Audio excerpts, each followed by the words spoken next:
I love seeing all of the faces here. Thank you so much for being here. This, to clarify, this is a Department of Agriculture public engagement event. It is not an engagement event on behalf of the National Oceanic and Atmospheric Administration. They had their event. Their event was on September 17th, 1 to 4 p.m. at PIC Hotel. I didn't even go. I had work to do that day. We had numerous conversations with NOAA about how to meaningfully engage with the community here, as well as on our sister islands of CNMI and American Samoa. Numerous, for months, spanning months. And it culminated in just poor location, poor time setting, everything. So we took it upon ourselves to hold this event so that we can ensure our community is informed, that we're aware of what's coming down the pipe with this proposed ESA listing. And just to state clearly, we are 1000% against it. I don't think there's anyone here from the Department of Agriculture who's in favor of this listing. We've been talking about it since the proposed rule came down. So for today's event, we will have presentations. You'll have 3 brief presentations about the history of the HEMA and the giant clam, our aquaculture economic development plans, and information about what this proposed rule means. And after the presentations, we will have floating rovers from our agency. You can raise your hands, please, if you're going to be a floating rover. And on the tables, you'll see information sheets about how to submit a public comment. We're also going to explain that to you to ensure that we get it right and that our opinions and perspectives count. And they will be floating around to help you if you have any questions. And during that time, we also invite anyone from the community to come up and offer your perspectives, your opinions, your comments. But to be clear, they are not official comments that you're presenting here. These do not get transmitted to NOAA or through the Federal Register or anything. So they're comments for our community here. When you write your comments on the forms, those will become official. We'll submit them on your behalf if you need, or you can take them home and submit them yourselves. Again, we'll walk you through that entire process. But even after tonight, our fight does not stop here. As your agency, your Department of Agriculture GovGuam agency, we will continue pushing the issue with NOAA, which we have been doing. We've talked with the CNMI and American Samoa, and if necessary, we're going to take this to the point of a lawsuit. I mentioned that to the governor as well. So the fight doesn't end just because we're done here tonight and taking comments and submitting them on your behalf. And you'll see that we also have Congressman Jim Moylan here. We also have our congressional candidate here. That was intentional. After this, we're pushing to have the ESA law changed. Granted, it's going to be a hard fight, an uphill battle. If federal agencies are afraid of it, because there are people who are pushing to have, the ESA law, which is the Endangered Species Act, completely revoked. That's not our intention. Our intention is to seek an exemption for state agencies that are already doing the conservation work that the ESA law is meant to facilitate. But that's not what it does. What it does is it prevents us from doing our meaningful work. But DOD gets an exemption. They get to have what's called an integrated national resource management plan. And if they have that in place, they don't have to follow the ESA laws or the critical habitat laws that follow after that. And that's not right. They're getting an exemption for doing work that we've been doing for decades. And I mean the big we, because I'm not the expert. It's our biologists and our team at the agencies and other agencies on Guam that do that work. So like I said, the fight does not stop. Whoever ends up in Congress, that's what we're expecting. So all of this is to ensure that we are able to perpetuate our culture and ensure that our natural resources thrive for our community. So with that, I would also like to ask Congressman Moylan to say a few words, because he's also been speaking about this issue. Thank you. Thank you, Chair.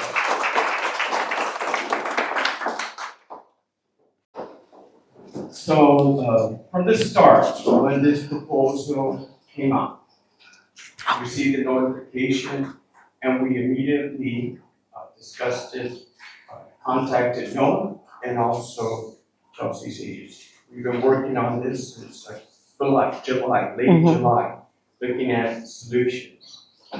This is a proposed,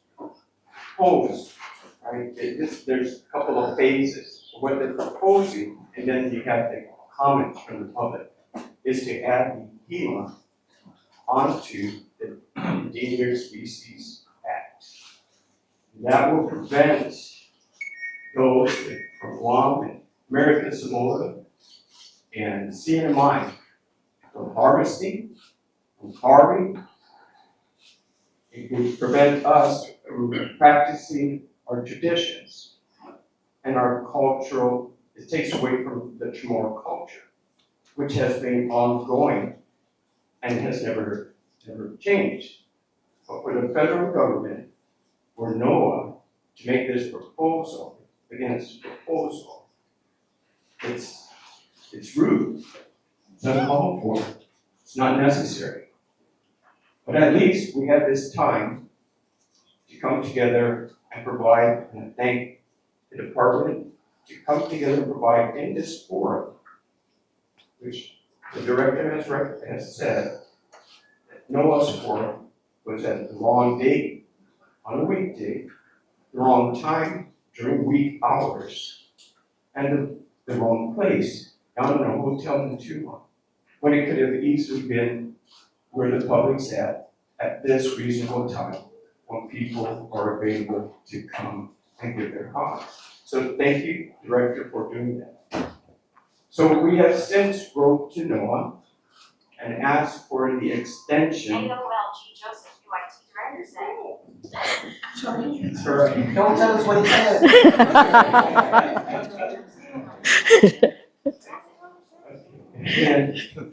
And Dr. Governors was my instructor for a long time. So this is my culture too. I was born and raised here. I enjoy going to East Palm Beach. I remember picking and leaving shells and the right size, and then my uncle would cook it as well. And we know how to cultivate, and what Chelsea says, we already have a conservation effort being done. So things can be done, and with what we are proposing on our side, and I absolutely agree, this proposal that they put together is ridiculous. We're not in favor of it. We've done two things, and the letter has been released, as read already, talking about the 120-day extension, but also the exception to this happening in the final version. Exceptions are possible, as we've seen in Alaska, where they have been here helping and participating. So if you're from Department of Agriculture, can you please come up here for a second? I know you don't want to.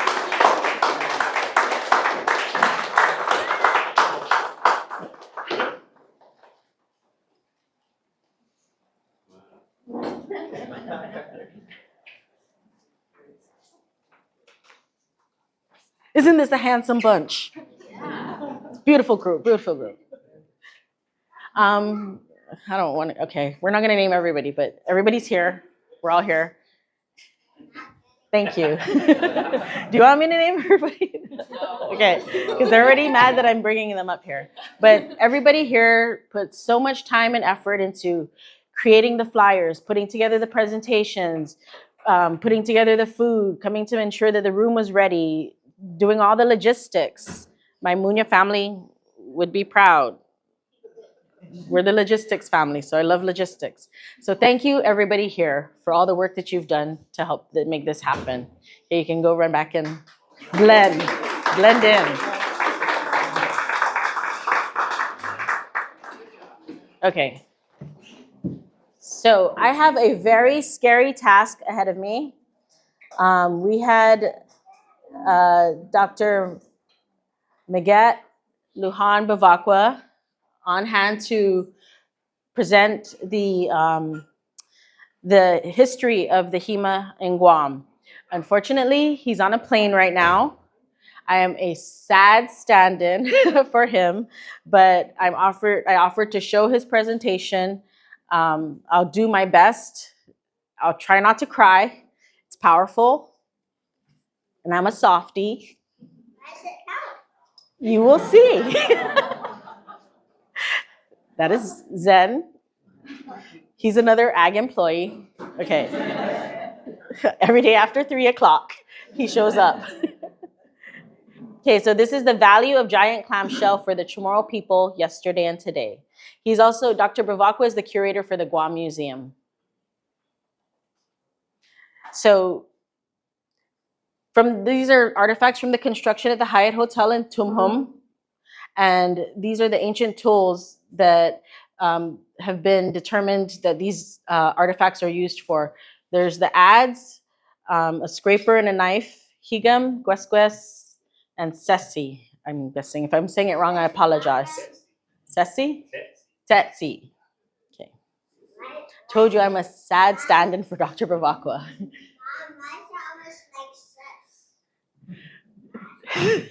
From Malolo, these are also artifacts, and a blade made from the hima or alutung, attached to a wooden handle used to carve things such as canoes and perhaps lati. This is the artwork of Rafam Pinko. These are sinkers that were also found, golf ball size sinker found in 20 to 35-year-old male buried at Naton or Tumhum. And you can see that here.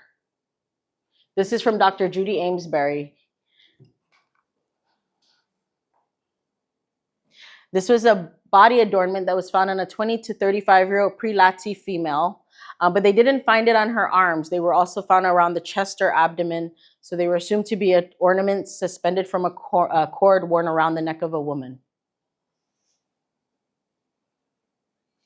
This is another piece of artwork from Rafam Pinko, where it depicts Chamorros who were called to a peace meeting in 1672 in Hagåtña with Jesuit priests, but it was a trap, and several of the leaders, including Magalahi Hurao, were killed.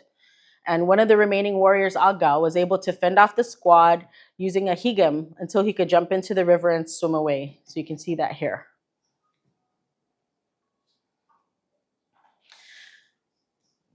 And these are some of the cultural changes that occurred with European colonization, and they include, incorporation of various tools. And then came the Chamorro Renaissance. So these are pictures of Chamorros. And I think it's easy to see that after the Renaissance started, we've all been living through it and perpetuating it. And we see it in everybody here and the youth of today. So these are artifacts that were found, made from hima, that have today be known as the Sanahi, but its ancient use is unknown. And so I loved reading through this PowerPoint because it just brought home a lot of things for him. And I texted him and I said, this is so powerful. Like, how do you expect me to present this? I remember these times. So members of Nacion Chamorro, like the Chamorros before, found the artifacts and began to wear them as a symbol of their connection to the land and their culture. I remember seeing all of these on the news. So then as they began wearing them, it became more included, and more people began wearing the Sanahi, and it became heavily associated with your commitment to advancing the causes of Chamorro people and protecting the culture, land, and rights. That was an artifact. Oh, yes. So this was an artifact that Angel Santos wore. I just assume everybody knows who this is. It's kind of like our superhero. I apologize. It's Angel Santos.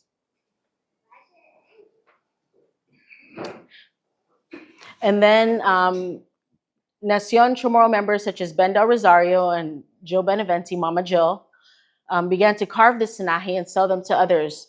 And it became more and more common to wear it. And then the name Sanahi itself was coined from the word that means, it's a word that means new moon, because that's what the shape is reminiscent of.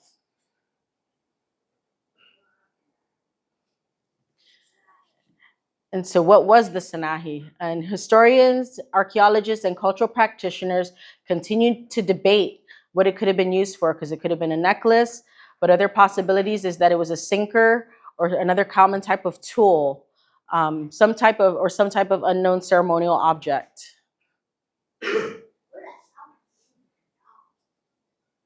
So this is supposed to be Maguette wearing this right now, saying his piece was carved by the artist Joe Guerrero. And then this is an artifact from the Guam Museum. So although there's a debate that goes around about the origin, you cannot deny or defeat its importance to Chamorros today as a way of connecting to our ancestors. And that's one of the threads that we want to emphasize you can use in your public comments. At the inability to use or exchange the Hema or the Sanahi is an infringement on your religious rights.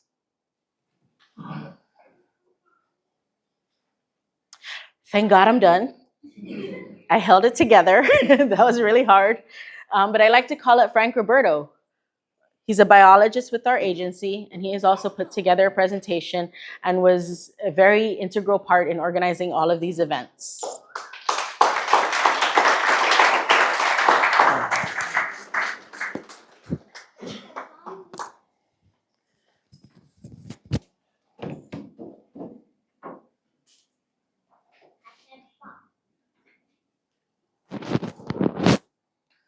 Hi everyone, I'm Frank Roberto. Everything that I want to say about how this will impact us, I can't consolidate into the time that we have. So what I will do is just present to you the relevant information that's most important and helpful when you guys are writing your public comment, which is the reason why you're here today. So the Department of Agriculture, we already have laws in place, or we enforce laws that are in place for our conservation efforts. It's written in the law that we have regulations on gastropods and bivalves, which include Tridacna giant clams. And we have in subchapter C, there are laws for the commercial harvest or regulations for the commercial harvest of giant clams and for personal use. So for commercial harvest, there's absolutely no commercial harvesting of giant clam. So, but for personal use, you can harvest, but no less than 7 inches. So it has to be 7 inches or more if you're gonna take it from the wild. And also, you cannot take more than 3 clams per day. And in any of the MPAs, you can't take any clams at all. So there's absolutely no take. Can you go back, sorry? Sure. And just also show that we cannot, or it does not include cultured clams. Okay, so it doesn't include cultured clams. So if we have any efforts in wanting to like restore these clams out into the environment, then our laws don't hold us back from that. So since 2002, we've had records of confiscated catches in the MPAs. And as you can see, there was one confiscation in 2021 where there was 204. So that's a good indication that there are a lot of giant clams in the water or in the reefs, and that we are doing our part to help conserve these the clams. Live harvest. Yeah, live harvest. I'll take it down south. Yes, Achang is down south, yeah, in Inalahan, yeah. So moving on to one of our current projects, which is called Natboka, Battling Hunger Through Community-Driven Aquaculture Projects. This is a project that I have ongoing right now, and with this new proposed listing, everything that I'm doing right now would not even be possible. So I'm trying to get this project out as soon as I can before the proposed ruling is determined and finalized. So this project is to import 1,000 clams from Palau, and importing the endangered clams from Palau will not be permitted with this new proposed listing. So I won't even be able to do that. So I have imported 375 clams for quarantine, to test for quarantine and holding, and we were successful in doing that. There was a lot of red tape, and if the proposed listing does happen, I will have to obtain another another permit, which has like a 6 to 12-month review process, which will make it even longer. So basically, I'm just trying to bring in clams to try to restore the populations in the reef and for habitat restoration. And with the new listing, it's going to make it very, very, very difficult for me to do that. We held town hall meetings to get the community's input on the 2 sites down south that we want to outplant the clams. So this is just to show that we had the public heavily involved in this project. We had private stakeholders that collaborated with us, such as Underwater World, or formerly known as Underwater World, but now they're called Aquarium of Guam. They took us around their facilities. They said that they wanted to help us with this project, so they offered their tanks for us to use as a quarantine holding site or a holding facility. This is our clam transfer framework, basically how we brought the clams from Palau to Guam. So on top of all of these steps, we're also going to have to obtain another permit, which has an almost 1-year review process. So these are some pictures of what we did. We took clams from the farms we bought the clams from the farms in Palau.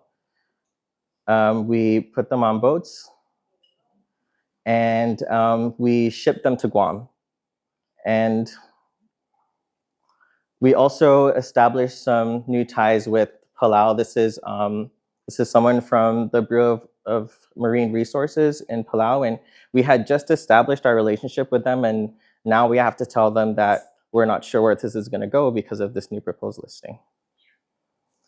So this is us receiving the clams. We had to get a U.S. Fish and Wildlife permit, a nationwide permit, just a bunch of permits just to get these clams here. And this is us receiving them at Aquarium of Guam, taking them and putting them into their new home, their quarantine and holding facility. This is Tridacna gigas, which is the true giant clam. This is the clam that grows up to 4 feet.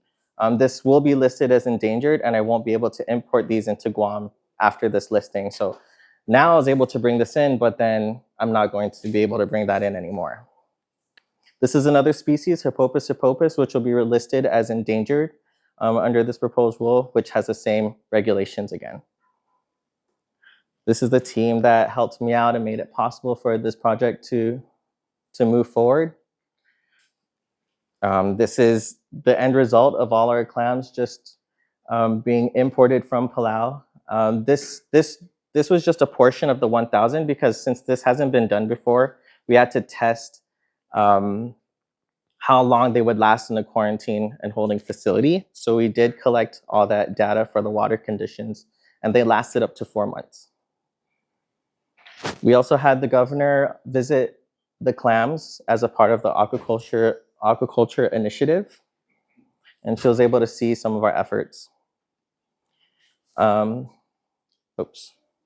They died after 4 months? Yes. So after 4 months, that's how long they lasted. We were not able to outplant them yet, but we also did want to see how long they would last, just so we knew what that threshold was. But that was just a portion of what we were supposed to import.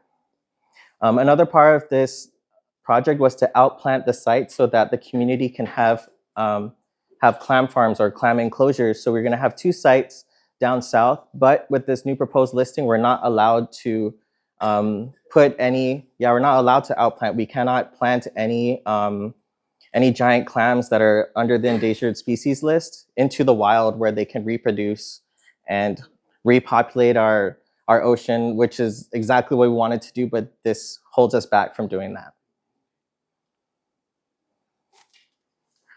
So in conclusion, basically, we've already had our own conservation efforts with the regulations and enforcing those regulations. This proposal would negatively impact our ongoing efforts in restoring the HEMA species and restocking and habitat restoration. And we need your testimony and public comment submitted to the Federal Register to help influence the determination of this proposed rule. So now I'll be giving the mic to our Guam Coral Reef Initiative team. We have Molly. She'll be talking about the importance of clams in our coral reefs.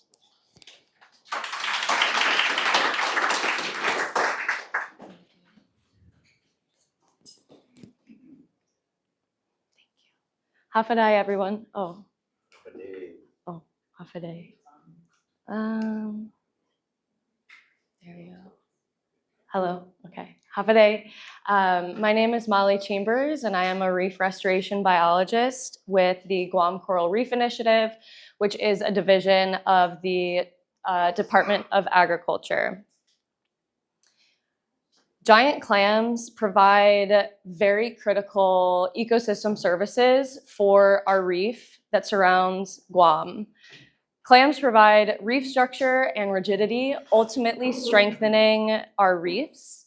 And clams have a symbiotic relationship with an algae named zooxanthellae, which are also found in corals. And this type of algae is essential to coral health. So during coral bleaching events or other stressful events, clams can aid in reef resiliency by being a source of zooxanthellae for our corals. Not only are they a resource of this type of algae vital to the health of our corals, but they are also filter feeders. This is relevant to reef health because they have the ability to prevent excessive nutrients building up on the reef and in the water column by filtration of the water to make sure that ultimately there is better water quality for all of the organisms on the reef. Through these points, it is clear that giant clams are vital to the health of our reefs, but if they are listed under the Endangered Species Act, their habitat will be designated as a critical habitat. And as we know, the coral reef that we have is surrounding Guam, which is designated by the pink on the right here.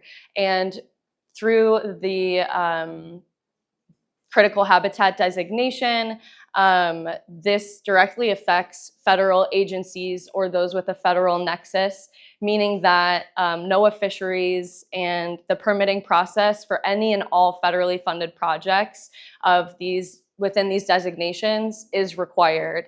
And GCRI and the Department of Agriculture clam restoration activities are federally funded. So our reef restoration efforts and activities will require extra permits. This permitting process can take up to several years, creating a major delay in our restoration goals for building reef resiliency. And we need to continue our efforts. They are ongoing and they are needed now, not to be delayed by the potential of years. So in conclusion, it is very, very important that our HEMA do not get listed under the Endangered Species Act so that we can continue to do reef restoration with corals and with HEMA to build back the resiliency of our reefs and keep them healthy. They will also, if listed under ESA, will prevent travel with HEMA jewelry, stop HEMA jewelry carving and sales, hinder HEMA aquaculture economic development, and provide more challenges to reef restoration with corals and with HEMA. Thank you very much.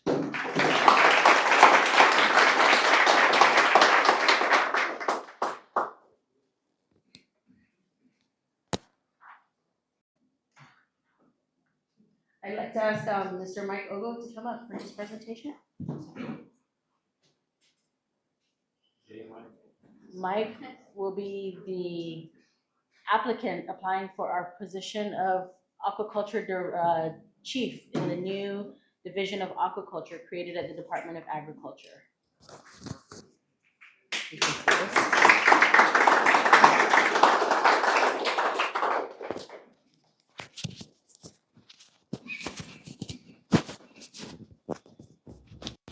How can I be the chief when I can't even?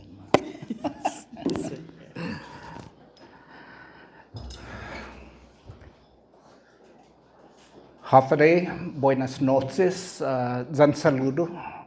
Inaano si Miguel Manglonya Ogo.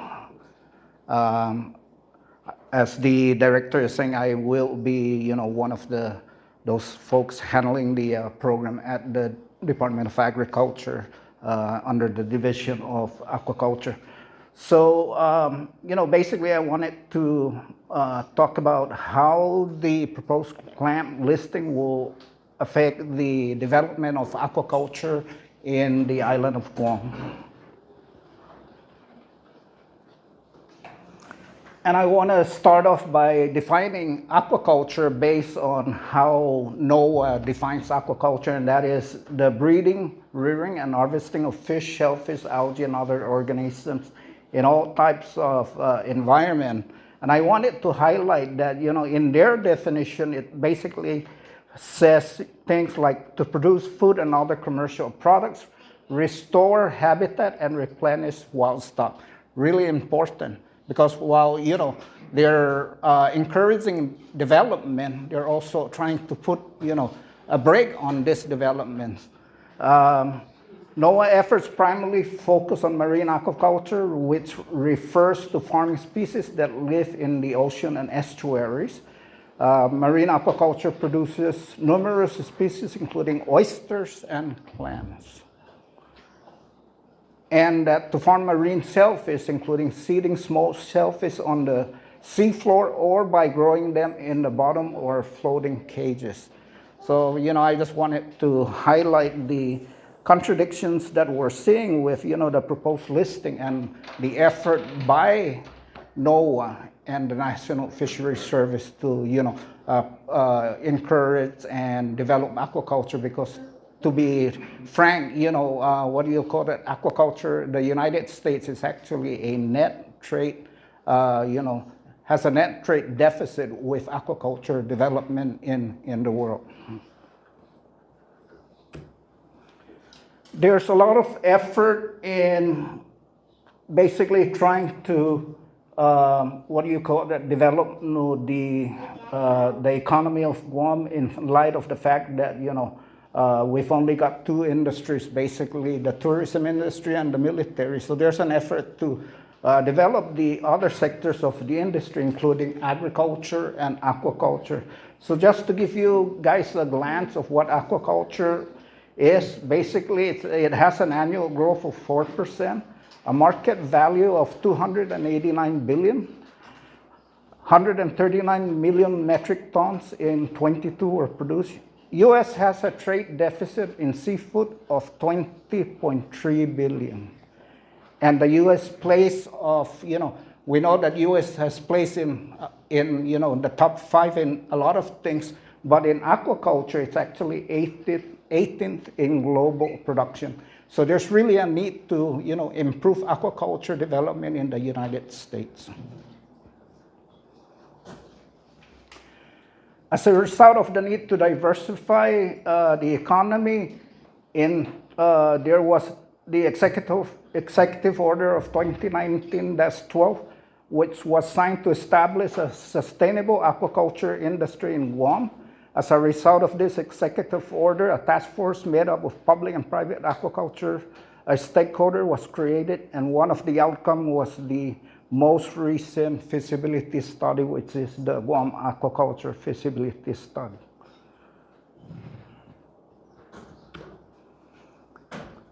Coming out of the Executive Order 2019-12, the Division of Aquaculture was developed under the Guam Department of Agriculture, and the study states that the government's role would be to provide infrastructure, technical assistance, finance, and policies designed to incentivize and stimulate private sector involvement.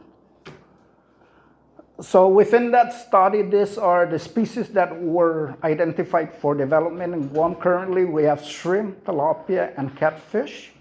The candidate species are groupers, rabbitfish, mangrove crab, hard and soft corals, sea grapes, and sea cucumber. More importantly, giant clam was also identified as a species for production under aquaculture. Due to its high value in the ornamental aquaculture trade, as well as a food source in our islands. Guam, as the regional transportation hub in Micronesia, can leverage its strategic location in the transshipment point for giant clams cultured in Guam and Micronesia for distribution worldwide. And this is just an example of, the production that is happening around the world, whether it's wild caught or cultured. And yes, if you look at this listing here, you have 3 islands or areas in the Micronesian region that are actually, producing a lot of, clams. So why is this important?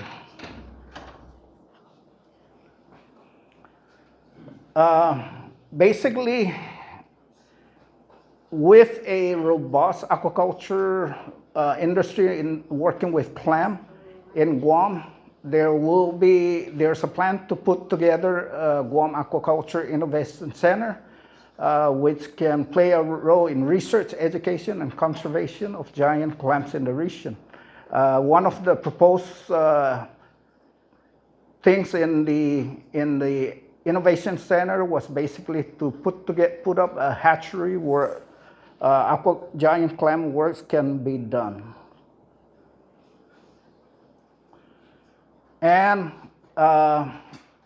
Guam can play a key role as a collection and transshipment point for Guam for clams culture in Chuuk, Yap, Pohnpei, Kosrae, or Palau. And this can happen basically because Guam has the most advanced intermodal transportation network, crucial for aquaculture goods distribution. Guam has the necessary infrastructure, services, goods in place to support the collection and transshipments of clams worldwide. So, in conclusion, what would the proposed giant clam listing and its implication and impacts on the burgeoning aquaculture industry in Guam? What does it mean? Perhaps missed opportunities in jobs and livelihoods, revenue generation, replenishment and rebuilding clam population, habitat restoration, and the export and trade of giant clams worldwide. Thank you.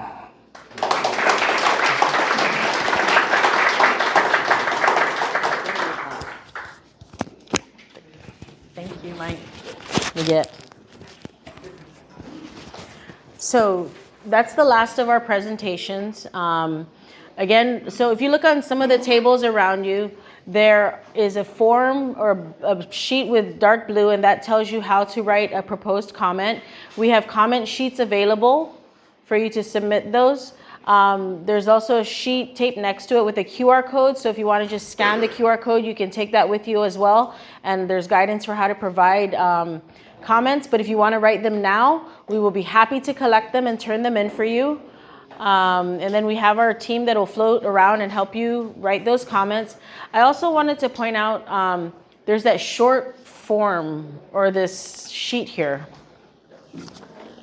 On the side that says endangered species, there are 5 species listed here. 3 of these species are not even in our waters. They're not found around Guam, CNMI, American Samoa. They're found in Malaysia. Where else, Frank? I think one of them is in the Red Sea, Saudi Arabia. So they're not even species in our waters. And then the other 2, Tridacna gigas, has not been seen in our oceans for over 10,000 years, since the Pleistocene era. Basically, since the dinosaurs, or around that time. And then the Tridacna dirasa is from Palau. So it's not in our waters. It was brought from Palau in the 70s, and they attempted to put it into our waters, but it did not recruit, which means it did not breed and release other clams. So none of these species identified as in potential for endangered are found in our waters. And with why does it do that? With NOAA listing them as endangered, it just serves to restrict our ability to practice our religion, to have economic development and growth on our island. And what was the other one? Perpetuation of our culture. And no, I already said that. Okay. It's on the back of this form. I've been a lot going on all week. Some grace would be appreciated. Thank you. Yeah, I forget stuff. Yes, the potential to stop our economic development. It's a violation of our moral, cultural, religious practices. And then it was similar. Yes, potential experts. There was another thing. I had 4 things. I had 4 reasons, but you can focus on those too. Well, so religion, economic development. Oh, food security. Yes. And then habitat restoration. You know, we need our coral reefs. So those are kind of areas you can focus on when you provide your comments and what the giant clam means to you. Because they always tell us to put in, you know, what it means to us culturally, and then I kind of got upset and said, what does that even mean? Because you don't consider that when you determine the final ruling. They want science and facts. So we can pour out all our feelings all over the comments, and then in the end say, but you're infringing on my religious rights. It's a civil rights violation. You're infringing on our ability to economically develop our island, and you're infringing on our ability to restore our natural habitats. And if you have any questions, we're all around here. But we would also like to invite any one of you from our community to come up and offer comments, your perspective, or any thoughts you might have. Yes. So we like to call Ginger Cruz up. Thank you. Thank you, Chelsea. And I really appreciate you calling me up. So, a couple of you might remember, but back in the day when I was working at Adelut, back in the 1990s, something came up because I was the Guam representative to the Coral Reef Task Force at the time. And so I was representing Guam, and we were actually doing a lot of work at the time. And we had this issue where we had to come up with areas that we wanted to make preservation areas so that we could have the younger fish have the opportunity to grow. And I remember the amount of grief that we took at the public hearings from the jet ski companies that were in Tumon that were furious at me personally, and from the fishermen who were furious because we were saying that you couldn't do commercial type shipping and you couldn't bring the jet skis into Tumon, right? And so then I left Guam for a little while to go get my degree. I came back, and one of the first things that somebody said to me, a bunch of people said to me in 2017 when I first started coming back was, hey Ginger, you remember all that stuff that happened and everybody was so mad about sending the jet skis out of Tumon? Well, guess what? The fish came back and the coral are starting to grow back. And you can actually see, I jumped into the water and I swear I got really emotional because you could see that they had started to come back in Tumon because there wasn't that fuel spilling out of those jet skis. And we're not saying you can't jet ski, just go to the next bay, right? So there's balance. So what I'm here to talk about today is balance, right? Because I've been thinking about this. I constantly think about our culture, our environment, and how do we protect it. And I want you all to really take this to heart when I say this, okay? Because I've just spent the last 10 years working in the federal government, and I know how the federal government thinks. And it's an asymmetrical relationship. We're tiny, they're huge. We try and fight and say, don't do this to us, and they don't care, they're gonna do it anyways. So when you fight an asymmetrical fight, you gotta sometimes be more strategic in how we do it. We wanna be emotional, and everybody's emotional, and I totally understand that. I'm emotional too. And we want to say this isn't fair, and we want to get an exemption or, stop funding it. Well, in the Congress, I will tell you, the last 2 years in Congress, they have passed 78 bills. That is the lowest number of bills in the last 60 years. They are completely dysfunctional.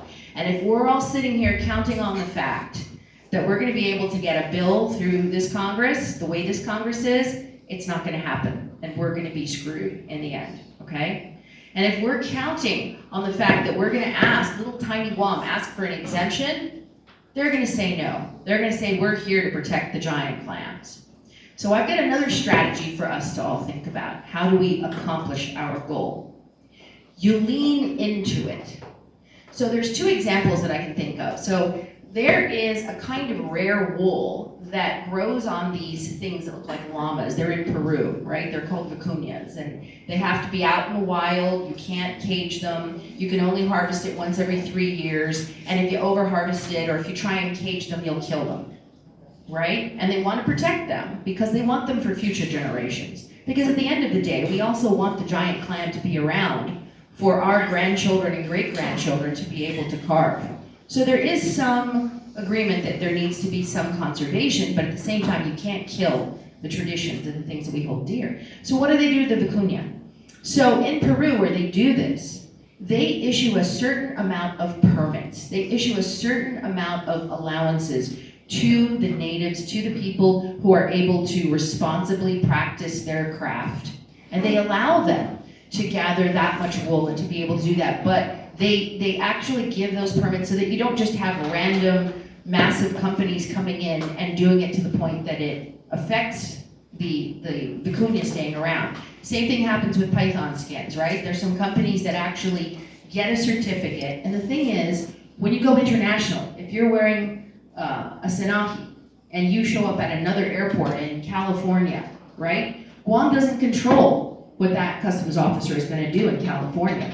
So the solution that we have could leverage off of that lesson learned, because when those companies get that special permit to maybe take a few of those snakeskins, they issue a card that is recognized internationally that says this is an endangered species and it has been harvested according to the regulations of XYZ, and it prevents any customs officer anywhere from confiscating that item. So one of the things that I want to think about is absolutely, we need to get emotional, we need to send in our complaints and our cries for help and don't do this, it's not fair. But I think we also need to think strategically, how can we do something that NOAA would actually do that would accomplish their, okay, we recognize that these are endangered species, we recognize that, you saw that number of like 207. There have been reports that there are foreign people coming to Guam's waters, grabbing way too many of these shells and just putting them in a sack and taking them out. We also don't want that, right? And I know our agriculture people work really hard to make sure that that doesn't happen. But we do want to prevent that. But at the same time, we want to ensure that all the practitioners of this tradition are enabled to keep on doing that, to pass that down to future generations.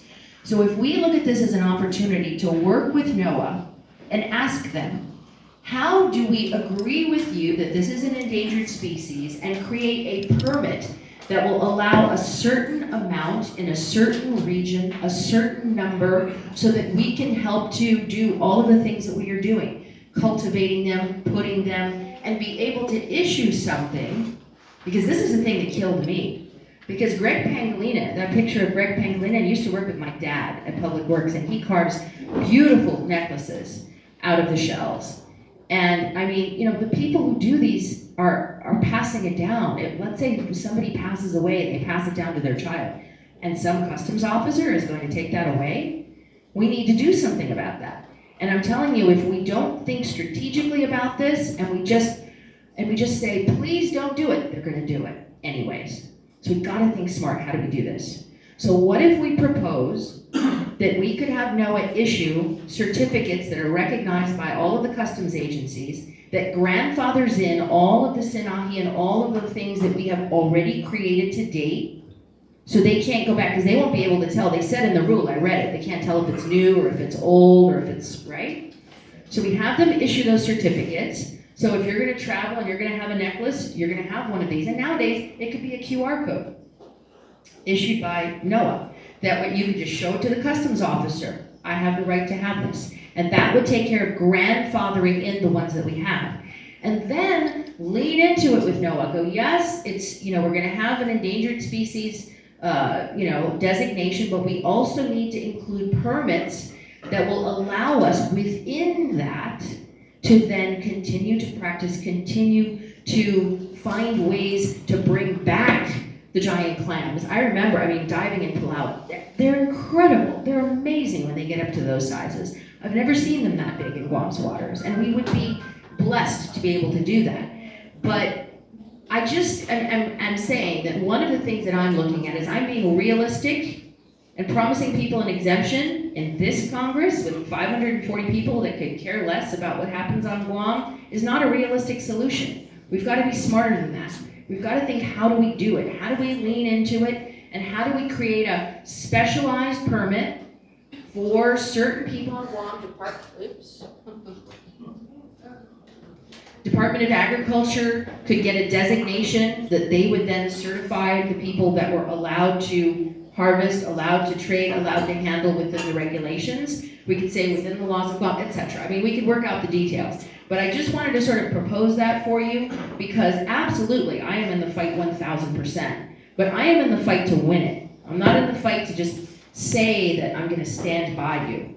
I know how the federal government thinks. It's tough. And if we plead to them, it's not going to make a difference. We've got to be smart in how we do this. We've got to figure out a way that accommodates what they're trying to do, which is ensure that there's giant clams of the endangered species type that's around for future generations, but at the same time, ensure that our people, our culture, are able to continue to do something which has had such a beautiful renaissance in the last 20, 30 years. So that's just my thought. I'm around, I'm available for questions and stuff, but I just wanted to thank you all, and thank you to everybody who made these incredible presentations. Thank you.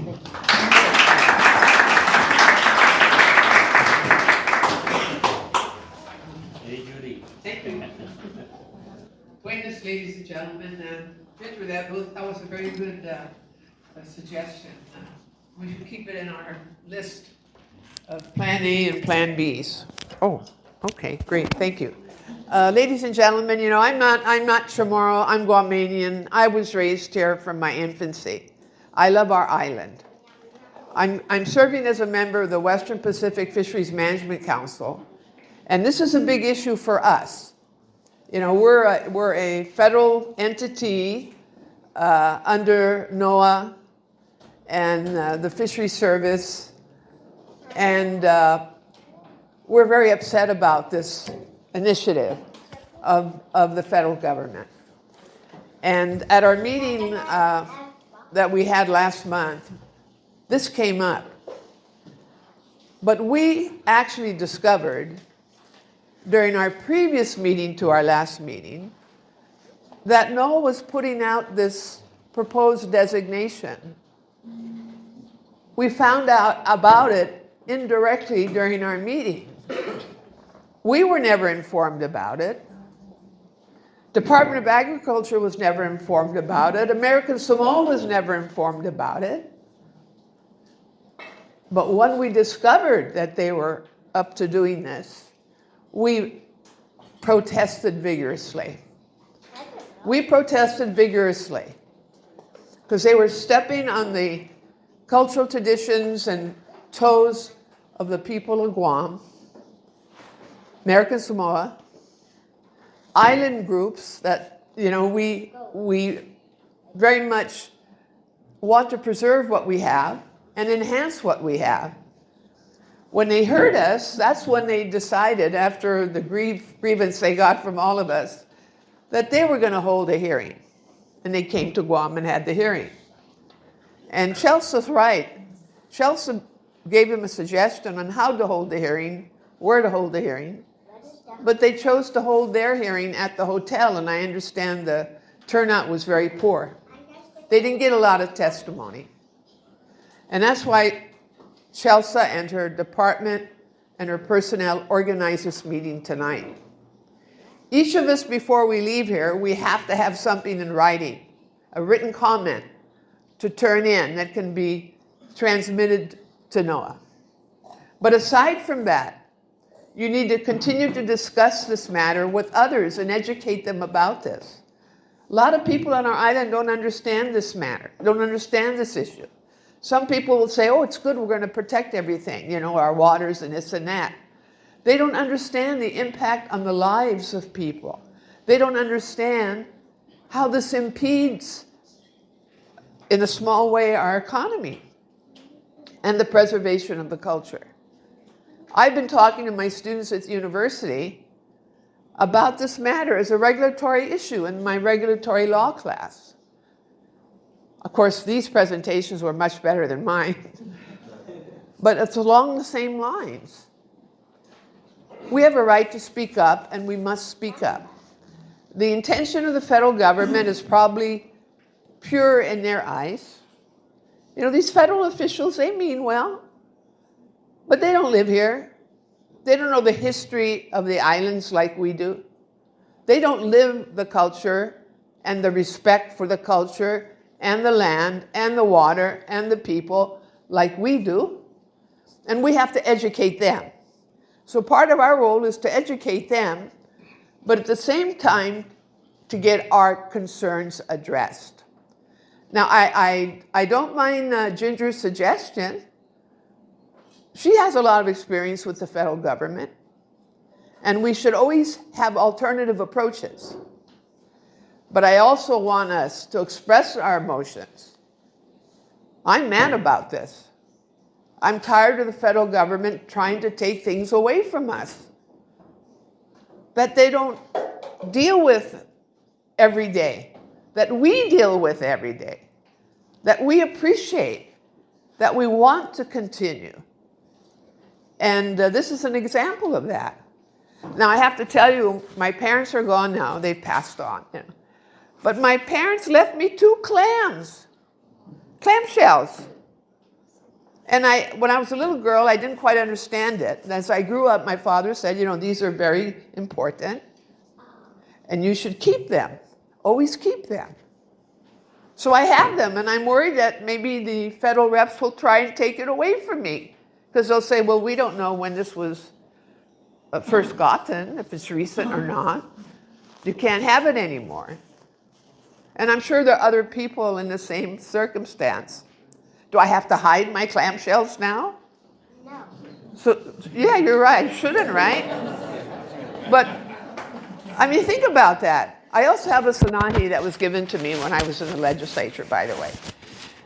And I probably should start wearing that, you know. But those clamshells are from my parents. I'm not giving them up.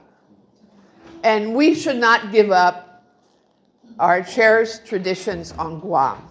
Let's educate the federal folks, but let's persist. I'm willing to go to court if we have to go to court. I'm not afraid to go to court. You know, it's our right to go to court. But I'd rather resolve it. We'll follow the process. We'll have a plan B and a plan C if we need a plan C. But I support this effort, and I am very pleased with the leadership shown by the Department of Agriculture. Thank you, Chelsea.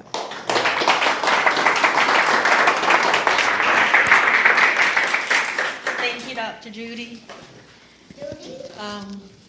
Is there anyone else who would like to offer comments? Okay, we have Manny, and then we'll come back up here with Mike. Okay. 73. It's okay. I really appreciate this meeting, the work that's gone into it, and the presentations that have been made. They've been excellent, and I support it all. I won't go into detail my background, but for 50 years I've worked with giant clams in the islands. I've created a giant clam hatchery in Federated States of Micronesia. So I've got a lot of knowledge of the species as a biologist. But I think it's more important right now, I could comment a lot on the gaps in the studies that were done that created this ESA listing. They've missed a lot of good information from excellent scientists that worked in Guam. Gustav Pauli, for example. There's a lot of things I could quote, and I will comment in writing on those. But I think for the meeting tonight, especially to reach out for perhaps stakeholders, people concerned with our relationship with the national government, I'll have to read my comments so I don't miss them all. But right now, our administration in the U.S. is recently paying more attention to environmental values of indigenous persons. I think we're recognizing a big difference. And I've learned to respect traditional scientific knowledge based on centuries of living in the islands, of the indigenous people in the Pacific Islands that I've worked with. And I tried to apply their knowledge in conservation practices that I've done over the last 50 years. And I'd like to give an example on working with the US government, though, that as an old timer, I can recall this, and probably no one else would think about it, but especially the current staffing at NOAA right now. Back years ago, when the US was first listing sea turtles as endangered species, And this occurred when I was an environmental planner with the Department of the Interior for the United Nations Trust Territory, the Pacific Islands, based all through Micronesia. The U.S. Endangered Species Act and environmental laws applied to all of us in the Trust Territory at that time. But the U.S. regulations allowed for traditional subsistence and cultural taking of the endangered turtles by Micronesians. In those days, they had much more recognition, I think, of the traditional values here. The traditional sustainable use based on management practice in the islands for centuries was recognized. And similarly, the U.S. allows traditional harvest of endangered North Pacific right whales. That was mentioned by Congressman Moylan. The indigenous Inuit can take traditional harvest of the whales for food. Back in 1968, I shared a one-room cabin for the whole summer at Denali National Park with an Inuit man from Savunga on St. Lawrence Island in Alaska. And he described to me how they do the hunting of the whales and how important it is to their village. And I recommend that NOAA take more information from islanders about giant clams and turtles and corals, and when considering the drafting of any regulations. And if they must list clam species, they must allow for exceptional taking for culturing clams and for traditional clam use.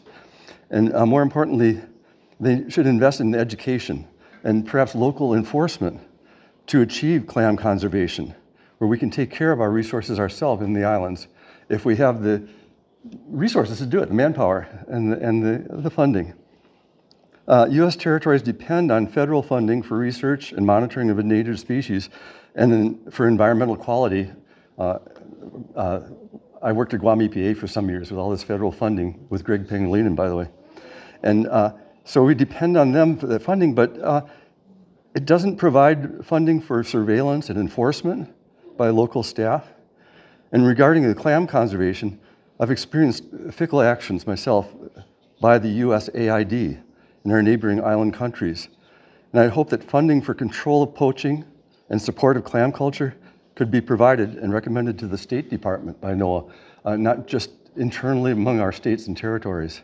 I don't want to go on too long, but it's a fact that the main reason for loss of the endangered giant clams has been the poaching, the illegal taking by Asian fishing boats. And right now, maybe one of the biggest markets for that is still in China, and the boats from China can take this. China's also really big on aquaculture and mariculture, and they have a lot of interest in the Pacific Islands right now. And if we come through with endangered species acts like this that are impact on our neighboring islands that are trying to grow the clams for the aquarium market, it's a source of their economy, they're not going to like the U.S. to do that. And it's just something to think about. Okay, I'll have a lot of information on the gaps in the information that's being provided for this ESA decision, and on the distribution of the clams and their biology and everything, if anyone wants to talk with me.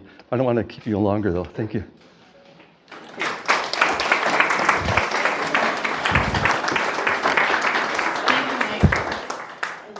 Oh, yeah, you need this. Barron's microphone. Yeah, For the Guam guy. Manny?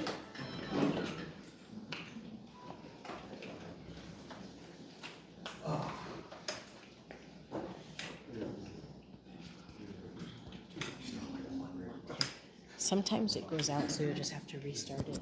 And then this is the, Seriously? it helps for the recording. I need a chair. Do you want a chair? No, just to stand up, lean again. Okay, that's good. Good evening, folks. Those of you that don't know me, my name is Manny Duenas. I'm the arch enemy of any environmentalist. You guys don't understand one thing. I spent the last 30 years of my life fighting NOAA. NOAA doesn't care about us. They're the KKK of the Pacific. That's a fact. We have a fisheries council with wonderful representatives. And NOAA's responsibility is to fund our needs in that council.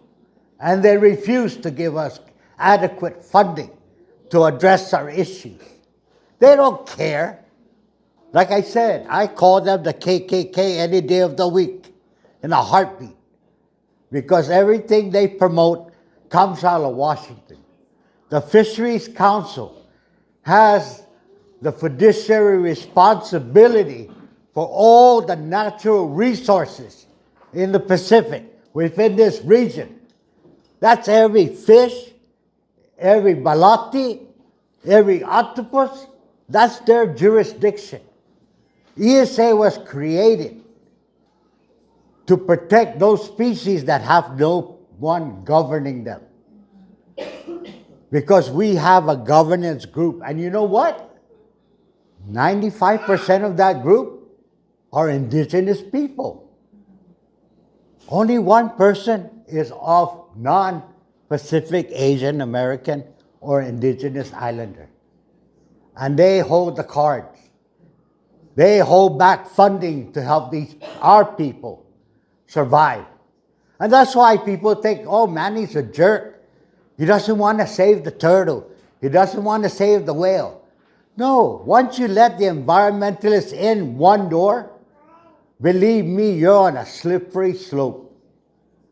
It's not that I'm anti-control this type of fishing or ban this kind of fishing. Let's manage it because it belongs to us. But people are so ready to follow the federal government's edict because they get NOAA funding. They get NOAA funding. So they cannot support something to protect our indigenous people. And there's two words I've learned in my life. One is perpetuation, and one is preservation. You go to Washington, D.C., that's where the preservation is. Look at how many museums there are. Even the Native Americans have a museum. And they're still around. So what makes you think you're special? Because nobody else does. If we are to bring ourselves off the ground, we have to do it ourselves. ESA is a trump card to get us. When these guys get around and they're meeting the Fisheries Council, I've been doing management for 30 years. I'm going to tell you one thing. NOAA's always against them. When I went to the international meeting for the WCPFC that controls our tuna in our Pacific, you know what NOAA said about us? We lack the capacity to manage our own ocean. That was the word they used. The Chamorro people, Samoans, Carolinians, Hawaiians, lack the capacity. And there were countries in there under territorial rule, sitting in the same room. But they had the capacity, but we didn't. I'm sorry, I'm really shaking because I'm really off balance. But I can tell you honestly,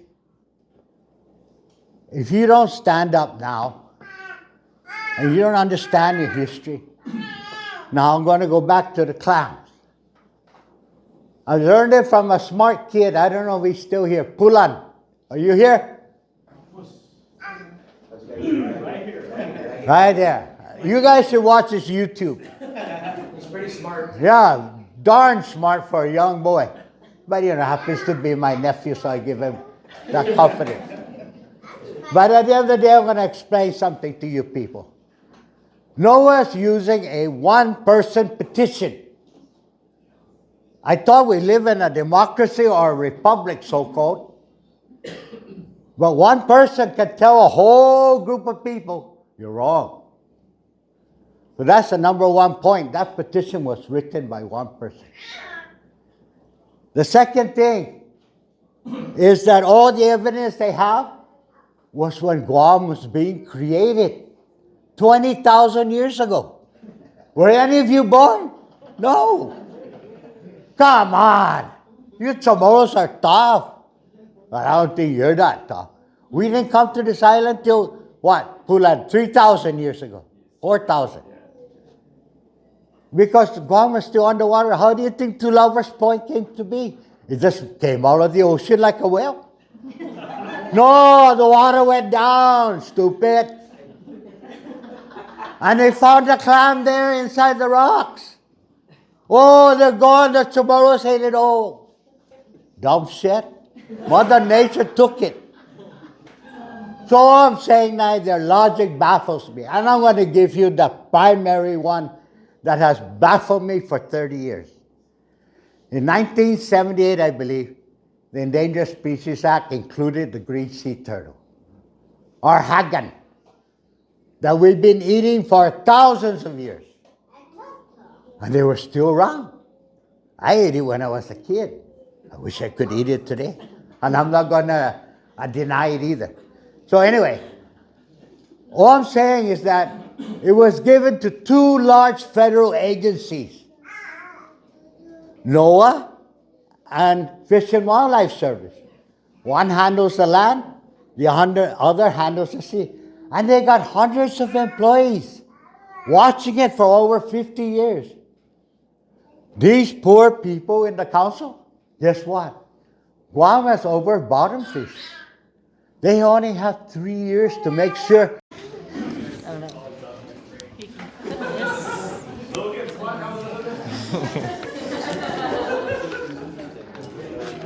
Hi everybody, my name's Logan. I'm most closely affiliated with the Marine Lab, but prior to coming to Guam a few years ago, I've had a couple of professional experiences, interfaces with NOAA, and this slide just kind of highlighted what I really feel like I can offer to this public forum, and just wanted to highlight the value of these public comments, but how to take them from a singular voice to an amplification of a singular voice. And I think this slide offers me a lot of key points I can really draw from, and what NOAA, federal bureaucracy, looks for when they kind of, tear apart these public comments. So if we go the emotive route, I can share a personal anecdote within the public comment. That's my singular story that the federal government will, allocate to a score, most likely, of this person has this category that they value this resource under. But some of these key things that I would really encourage you to include in your respective narratives of your public comments are the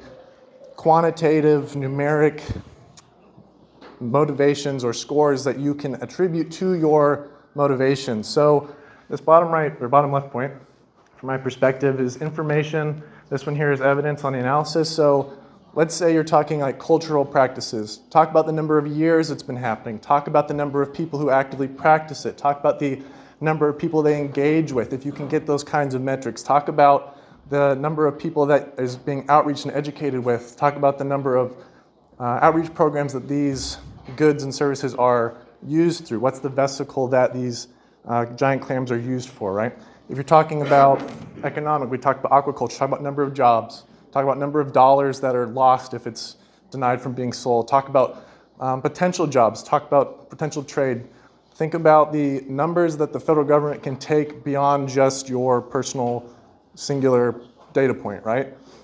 We talked about religious. That one I can't personally speak to, but I'm sure there's historical documents, archaeological documents that can point to how significant it is for temporal, spatial. You can not exaggerate, but you can draw the relationship, how it is not just a Guam issue, it's a CNOI Micronesia thing. It extends to other regions as well. And then scientific, I think that's where I would defer to Mike, but I tried to find any evidence scientifically in any literature that actually pointed to changes in population abundance or size distributions, and I couldn't locate it. So when I see NOAA making a claim that they're threatened, it's hard for me as someone who's maybe scientifically driven to go, this sounds valid, because I don't know, I don't see proof of that. So then I would go, what are the landing records? Is there anything that shows catch per unit effort is up, meaning it's harder to find them? Is there anything about size classes that shows that they're harder to locate because they're small, right? So those are the things that, as a public comment, you want to highlight as far as why you are motivated to make this public comment, whatever your motivations are, if it's multiple of these. So that is where I would really want to point out as a concerned citizen is make your voice, but make it bigger than that if you can. Really highlight, Manny highlighted it, the last speaker highlighted how it's It's impacting you personally, but it's impacting all of Guam, all of the region, every area that these species that are found within U.S. territorial waters actually are present. And then opportunities where, it will be impacted in the future. So make it future dollars. We had a presentation on potential economic loss. You can extrapolate in the future. So I really encourage you to make your public comment quantitative as much as it is qualitative. Qualitative is subjective, it's your personal feelings. Quantitative is objective, it is numbers. That's what the federal government looks at, and they will respond to, I would say, equally if not slightly more, from my experience, than just a emotive narrative. So if I can really impress anything is speak to Mike. If you want to learn more about the restoration, speak to Molly. If you want to learn about Carver, it sounds like this table here has some experience. If you want to talk about history, maybe Manny has that context. I would say find people, if you don't have that evidence, find people who do so that you can really bolster this. On the bottom it says October 23rd is your due date. So you have a little bit of time if you're not able to finish it today to speak to those people. But yeah, really network, as you talked about, is to educate others and see if you can collaborate on making everyone's public comments more informed, whether they're submitted today or in the coming weeks. Yeah.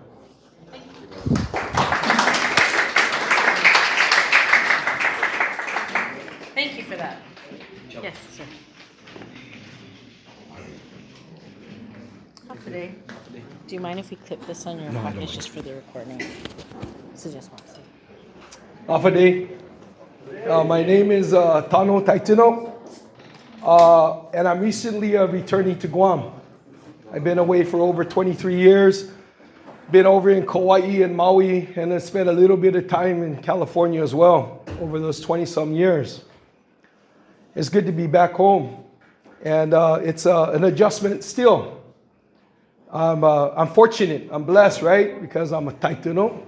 I'm blessed because I'm Chamorro. I'm blessed because I look Chamorro as well. When I'm in Hawaii, then I connect with them on the other side, right? Because I look Hawaiian, I can speak Pidgin, and it's all good. The important thing I learned in my 20-some years in Hawaii was the value of our culture, more so than even when I was here in the 90s and in the 80s growing up. Culture, and Logan, right? No disrespect, sir, but one of the things that the US government always wants to talk about is quantitative. It's the US government that separated the Hawaiian people by quantitative bloodline. Oh, you're not Hawaiian enough. You're not Chamorro enough because you don't have enough blood in you. That's an American thought. That's not a Pacific Islander thought. In Hawaii, they have what they call hanai. Hanai means to adopt. We don't need papers. You're my hanai son. That's it. Same thing here on Guam. Same thing throughout Micronesia. That's my mom. That's my mom. That's my mom. All three is your mom. Yeah. Because all the moms mom me. So our culture is important. It's not a quantitative thing. Our love of who we are as a people who has been stripped for centuries is important. So it's hard to quantify that because it's spiritual. It's within who we are as people. It's in our bloodline. It's been passed down generation to generation, regardless of who our conquerors have been. We've survived. And so how do you quantify that? How do we tell a bunch of people in Washington, D.C. what numbers? And then we're talking about science. I found that science has failed me so many times. Because it used to be we had I think it was a hypothesis and then a theory or something, and then you proved it. But now you can just have a theory. So science has changed in itself over my 60-some years. This Sanahi was given to me when I left in the early 2000s. It's come off 3 times since the early 2000s, each time to relace it. I had surgery on my right shoulder in Hawaii. The doctor said to me, "Uncle, can you take off your necklace?" I said, "No." Okay, they took it and they taped it. And they performed the surgery. No problem, modern science can handle. It was enough for him that this was so important, I'm not taking it off.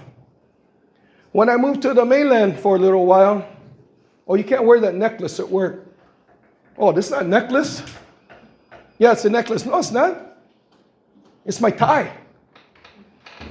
You holy guys got that long thing that started off as a bib that became a tie. The Texans got what they call a, yeah, right? The little round thing with strings. So this became my tie. I wear it with a sport coat. I wear it with my island print shirt. That's about as formal as I can get. This Sanahi introduced me to so many young Chamorro boys, Filipino Chamorro boys from Guam, simply because I walked around with it. I'm walking around Costco in Maui. I see a boy, he could be Filipino, he could be Hawaiian, he could be Chamorro, he could be, but then he looks at me and he goes, "You're from Guam? Ungan Samoa? Oh, how about you? Jahabu? Oh, no, I'm Filipino, but I grew up in Santa Rita." Right? I'm Filipino. Oh, daddy do. No, Agate. Right? I'm Filipino. No, I'm from Zonia. Oh, wow, you guys are everywhere now. But the point was, this was the connection. And that's all we needed. And there I was on Maui, gathering of other people from Guam and the CNMI, because I wore my Sanahi. It connected me. I'm in California, in the middle of California. And I'm standing there, and this little girl comes around the counter. She sees me, and she walks away. Next thing you know, she's holding her father's hand, and she goes, and she points at me, and he goes, "Hey, Hafade. Hey, Hafade." And then we begin to talk, and we begin a relationship. That's so important in this world where we've been misplaced or we had to go. So many people from Guam are having to leave. So many Hawaiians have had to go to Vegas. So many of our young people going because our earning wages are low here and they can't make it. But boy, if you wear a Sanahi somewhere, you're going to know. You can have the tattoos, but we're all mixed up tattoos. But a Sanahi is not. A Sanahi, you know where they're from. And then we can begin that bond. And whether it's in Hawaii, Maui, or Kauai, or Honolulu, or California, or Missouri, we can begin a connection and bonding together. And that's how our people have always survived together. So how do I quantify that? How does the U.S. government listen to the plea of a people? I struggled for so long in my life until I learned the importance of walking two worlds. I was 40 years old. I'm 65 now. I was 40 years old when I finally understood walking two worlds. What does that mean? I had to be smart enough to work in this Western world. I had to go get an education. I had to be able to speak English, read English, so I can get the job against the rest of the Americans. But I struggled with who I was because inside was the crying out of being Samoa, of being a Pacific Islander and being okay with that. And telling the rest of the world, yeah, I'm Chamorro. I'm from the Marianas. I lived in Saipan. I'm from Guam. I spent most of my life, in all honesty, in Hawaii. But that doesn't make me non-Chamorro. But it represents who we are as a Pacific Island people. We're connected by the canoe. Our people got in the canoe when the rest of the world thought it was flat. Our people found little tiny dots based on what? The cloud, the wind, the rain, the position of everything. And that's being revived. And it's only being revived because we're able to express our culture and who we are in the different ways. Not just in language, in dance, and in art, and in jewelry. I paddle canoe. It's not a sport. It's my culture. It's who I am. I wear a Sanahi. I don't even speak Chamorro fluently. But that's okay, because I'm still Chamorro. And this connects me to my people wherever I'm at. So I don't know how to quantify that. All I can say is it's so important. because it's who we are. And unlike the rest of the world and much of the world, we actually do have a culture and we are a people. And that is priceless. Thank you. Thank you, Mike.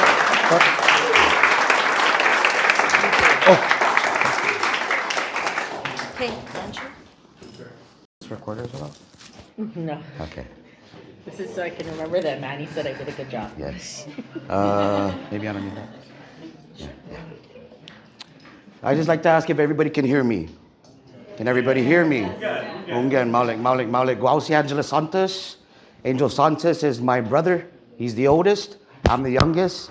So that life and that culture that we live and we were raised in stems and it roots deeper than the Mariana Trench. Manya luhu dan manay now.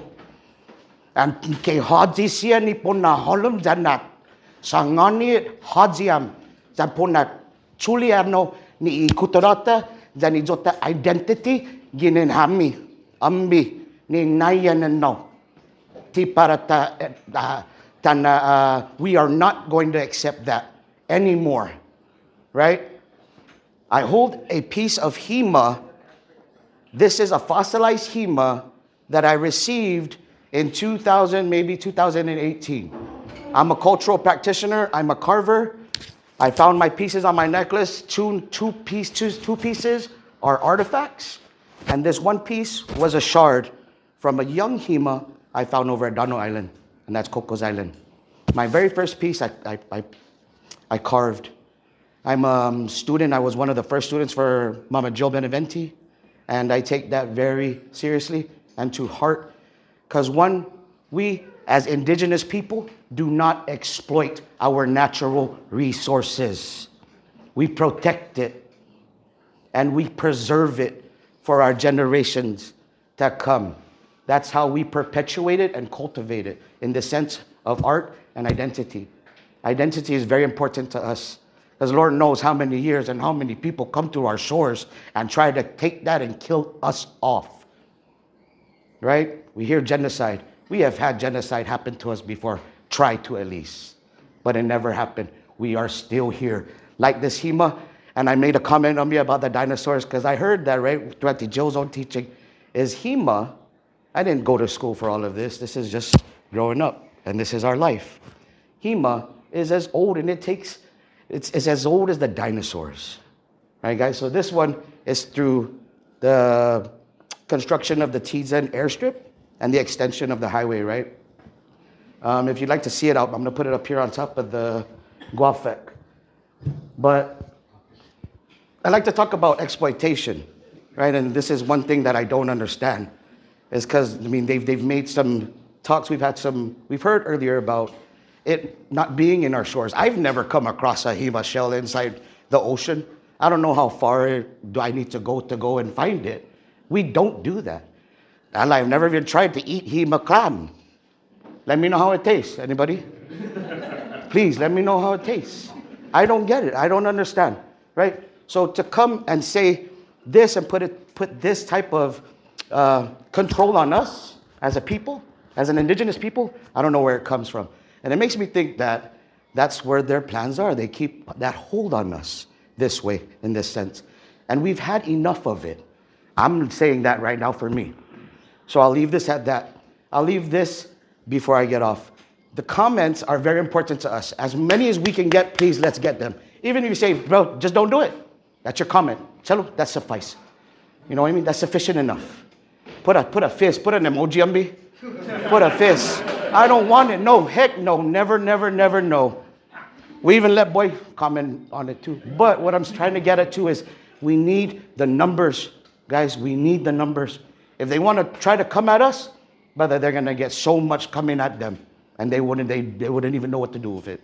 But please, we need the numbers. Share the barcode. Share the code. And then if we can just get a good showing in Alahan one tomorrow. Manilu, that's at 10 a.m.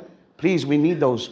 But share the information, get people to write comments, and then we can go from there. If you need any help, reach out. There's all of us here. And I don't think that we will ever let these guys come in again and try to take our identity from us. Never again.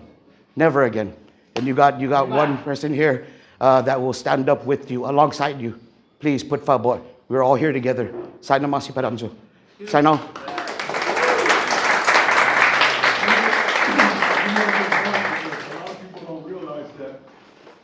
We don't go and use fresh clams. Mm-hmm. No way. For the fossilized crab. Okay. I'm wondering, why don't they just classify it as a fossil or a rock?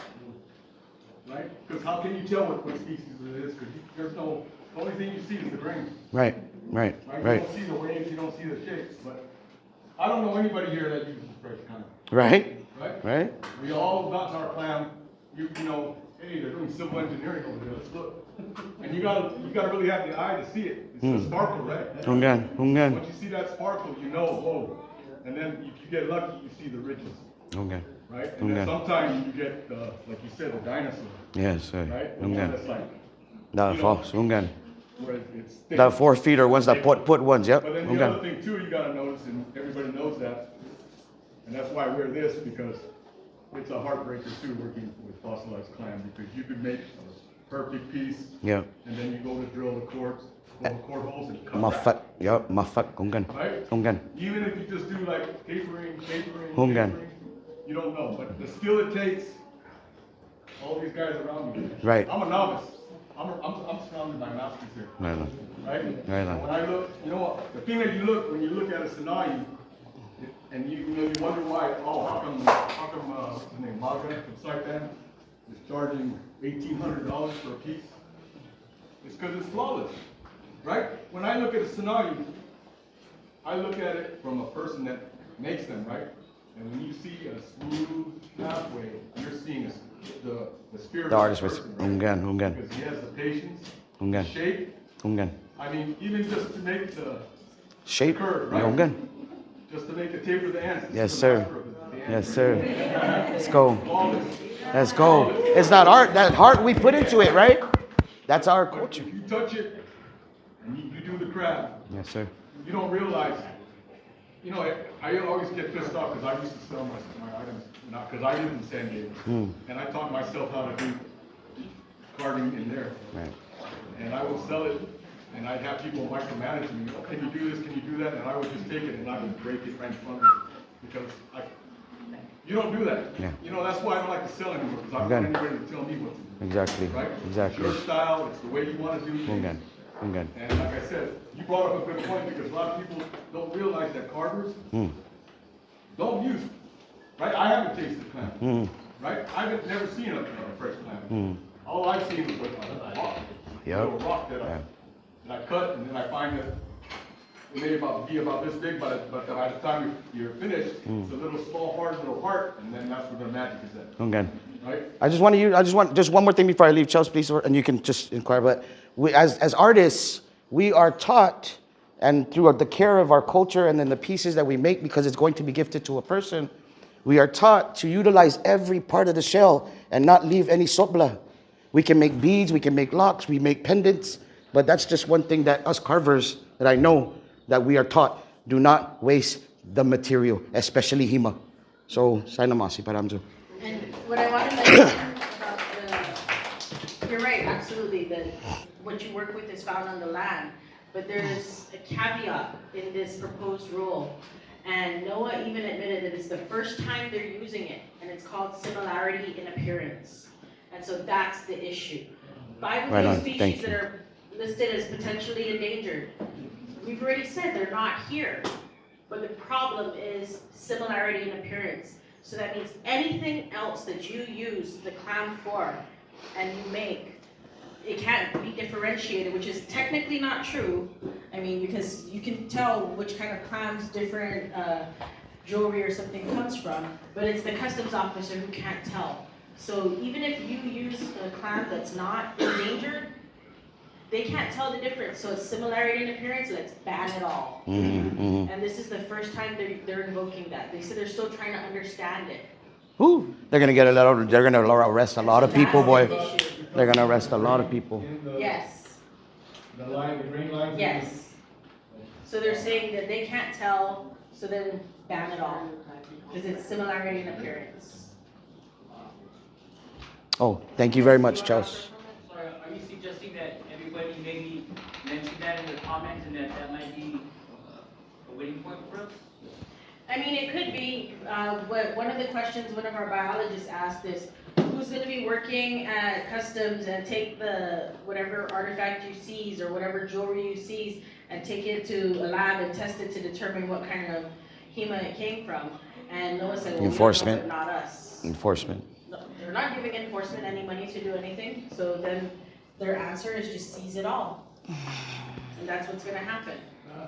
So, I mean, to the trained eye, certainly you guys can tell. I would look at it, I couldn't tell. I just know it's really pretty and I want to wear it. Or give it to my son. For our NOAA fisheries meetings, I wore the one that was given to my son when he was born. And it meant so much in those moments because I was so mad. Yeah. So we leave that with you. This is so fun. But yeah, so please offer comments. Ask us any questions if you have any. We're happy to help you write them. Happy to help you figure out what thread you want to put it under. Economic development, that's every single one of you. But it's also your religious practice and your religious freedom. And cultural perpetuation. Identity. It's your identity, exactly. It's our identity. But yeah, you do have to say something more than hell no, we won't go. But I appreciate that. Yes. And I swear, I started off this job as like the perpetual hippie. In high school, I was like boycotting Nike, you know, it's child labor. I wouldn't eat this, I wouldn't do that. Working in this job has made me come to just be like Manny. I start hating conservationists because they don't understand. And I understand their intent is good. Center for Biological Diversity, I can't wait to talk to them and be like, stop suing NOAA. Because all you do is make our jobs harder. And they think they're doing good, but really it's just shutting all of us down who are trying to do the work that keeps it around for everybody. So be a hippie on the inside. Is there anyone who wants to speak? Okay. You and yourself. Don't forget to hold the clip. Here. My name is Mike Toyama Munya. I was born in Okinawa. My mom is Okinawan. Pretty much raised in Guam. My dad is from here.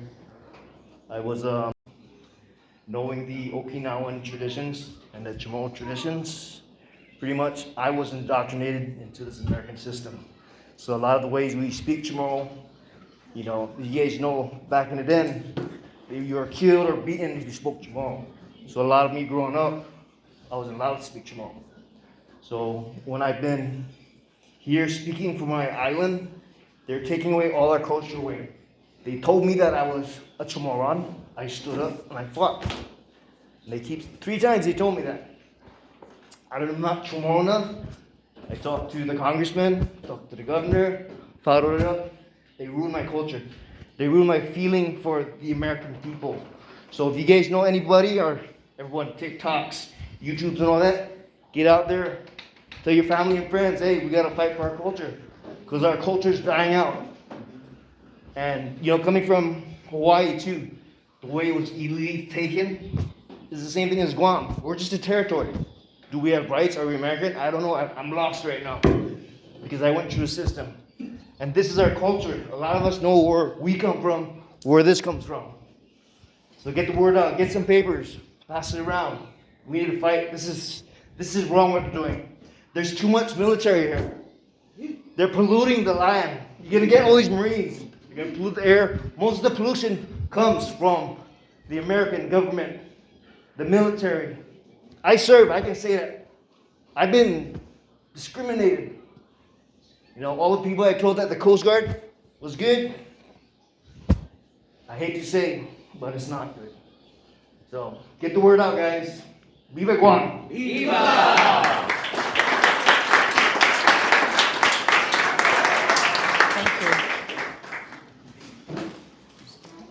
Mike, sure. Just for assistance in getting forms filled out, turning in your comments, as everyone's saying, I really encourage that we get as many as we can, spread the word, get other people to make these comments. They have their rules and deadlines. the scientists that gathered information for this program, for listing the species, they've got hundreds of pages of information that they put together. And typically scientists will look at that and say, oh, this is really impressive. They're doing the right thing. The scientists that actually know giant clams, like myself, say there's loads of gaps. There's so much information from scientists like here from Guam that is missed in this whole assessment of this listing of species. So I don't think the public will be reading those hundreds of pages. We'll say something about the gaps in the science, but emphasize, as we've been talking tonight, about the cultural values, how important it is, and traditions here.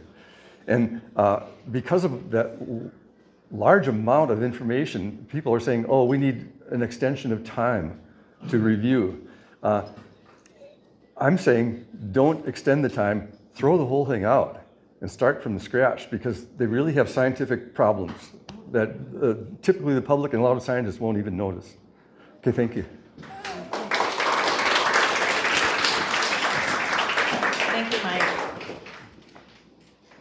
Anyone else? Bueller? Just kidding.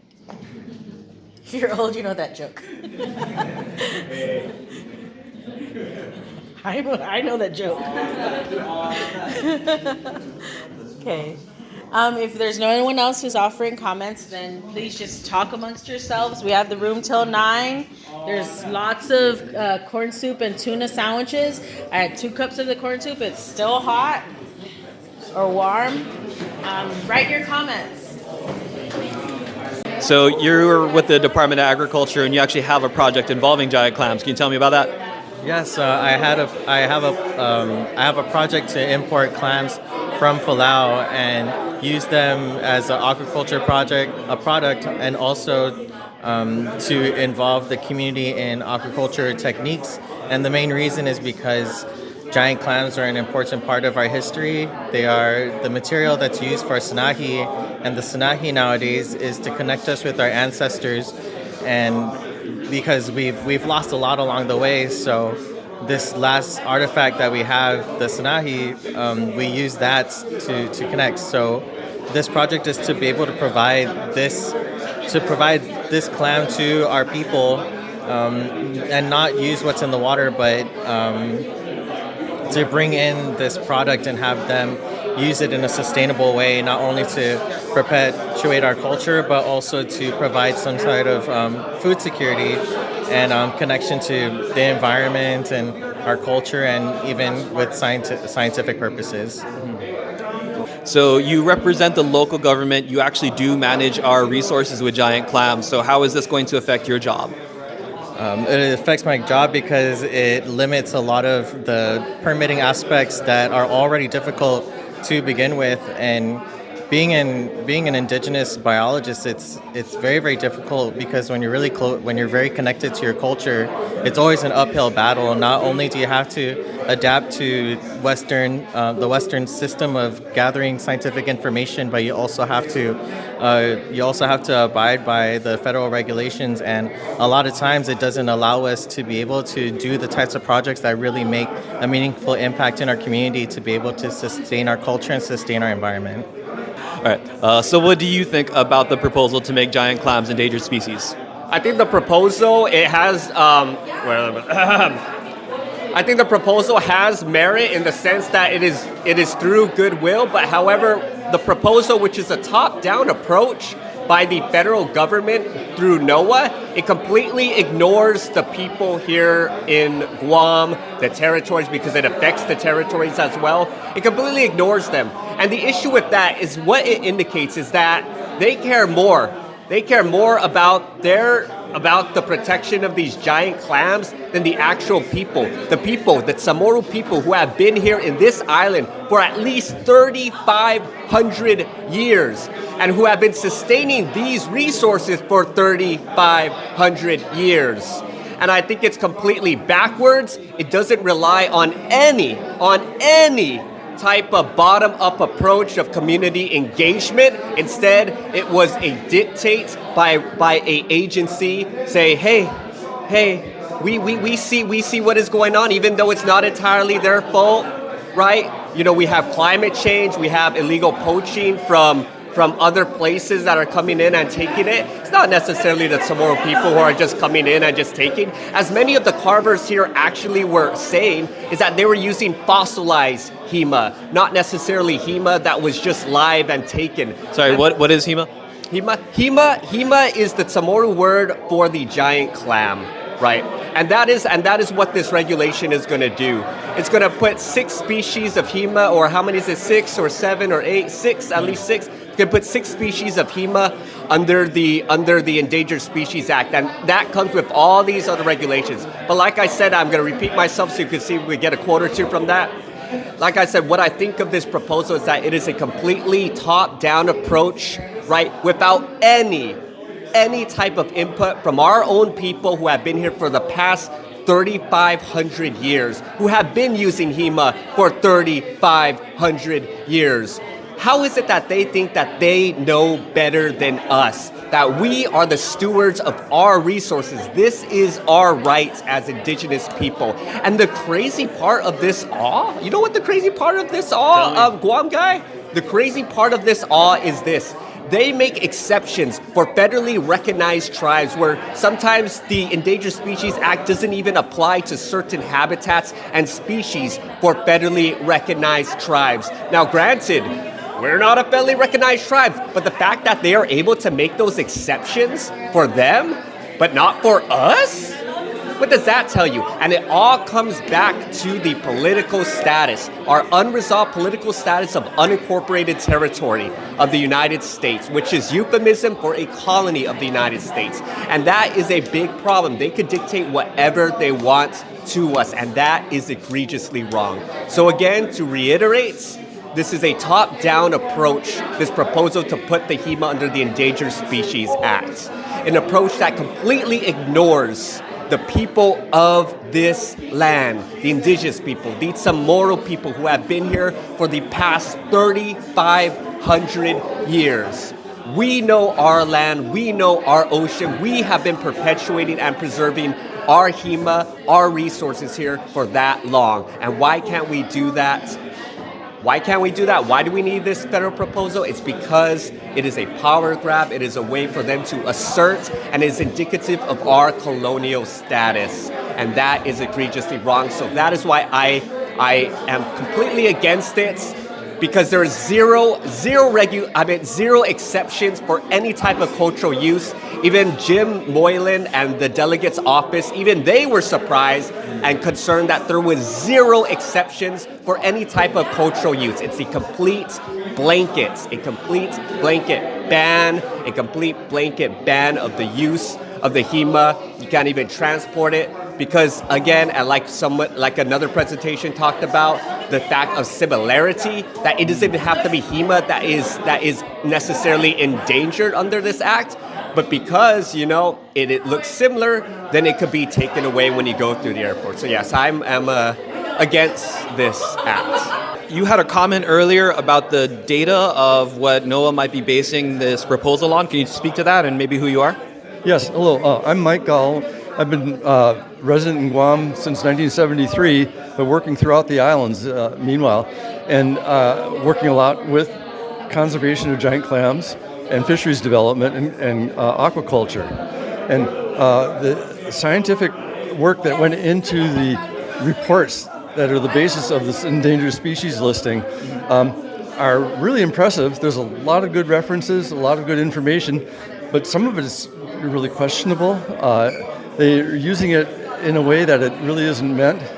And there's a bunch of gaps. And particularly, we had some really good scientific work by scientists based here in Guam about giant clams in particular. And it's not there. They haven't recognized that. And they haven't gotten enough information from people that are known to be the experts on giant clams, like that have been associated with Guam over the years too, and in Palau and elsewhere. This is Jerry Hesslinger, Dr. Gustav Pauli, who used to be at the Marine Lab for years. He's written papers about giant clams and why they went extinct, things like that. They're not recognizing that work that's done by local scientists. And not to mention the local fishermen and traditional users of the clams. And so there's a lot of bad gaps there that we I'll complain about for sure in my comments. Meanwhile, on the other side, the impacts on the cultural values and the traditional uses here really need to be recognized. And I'm kind of hoping the administration and the U.S. government now, Department of Interior and others are getting a little bit more sensitive to that compared to the past. But the impression we got from the hearings that NOAA's put on and their approach to developing this endangered species list is pretty disappointing.